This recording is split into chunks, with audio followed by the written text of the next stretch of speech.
High বন্ধুরা, আর আলু সস্তা হয়েছে বাজারে, এই জন্য আলুর পাঁপড় দিব। বড় বড় আলু নিয়েছি বেছে, এগুলো ছিলতে হবে, তারপরে মিশিয়ে কাটবো।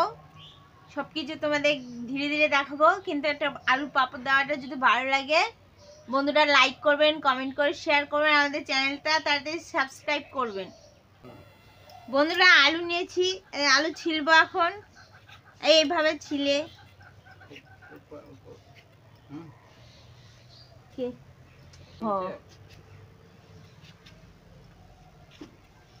সেটা বলবো তো।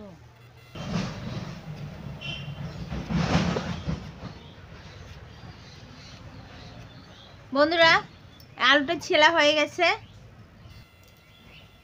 যাই হোক নিয়ে বন্ধুরা যে আলু নিলাম, আলুটা এভাবে এখন কাটবো। ওই যে এইটাতে চাকা করব বন্ধুরা, এইটাতে ভালো চাকা হয়ে যায়।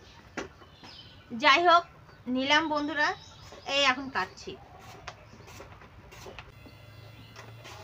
বেশি ধার বন্ধুরা, তো ওই জন্য ধীরে ধীরে দেখে শুনে করতে হচ্ছে আমাকে, কারণ ফট করে আঙ্গুল টাঙ্গুল কেটে গেলে তখন অবস্থা খারাপ। ওটাও তো বড়ই নিছিলাম, বড় আলু। এরকম সব একই মাপের আলুগুলো নেওয়া হয়েছে।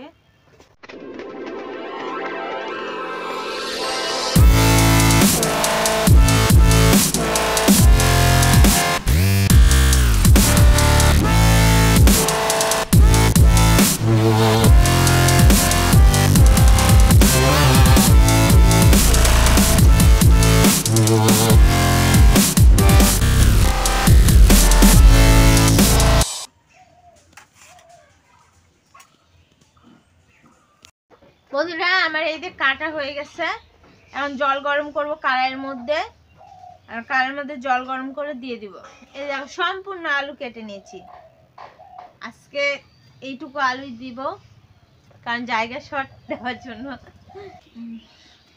বন্ধুরা সব রেডি করে নিয়েছি, এর আখা ধরিয়েছি, আখার মধ্যে জল দিয়েছি, আখার জল এখন জাল দিচ্ছি। এটা এখন ফুটবে ভালো করে, জলটা ফুটালে আলুটা দিব, তাহলে একটু ভালো হবে। কারণ একটু পাতলা পাতলা তো ইয়েতে কাটা, ওই জন্য সেদ্ধটা তাড়াতাড়ি হয়ে যায়, মানে ভেঙে যায় বেশি ইয়ে হলে। জলটা গরম করে নিলে ভালো হয়। বন্ধুরা এই জল গরম হয়ে গেছে আমার কমপ্লিট, জলটা ফোটা ফোটা ভাব এখনই দিব, মানে একটু দিলে ওই জলটার সময় ফুটে ফুটে যাবে, একদম ভালোভাবে গরম হয়ে গেছে। এই যে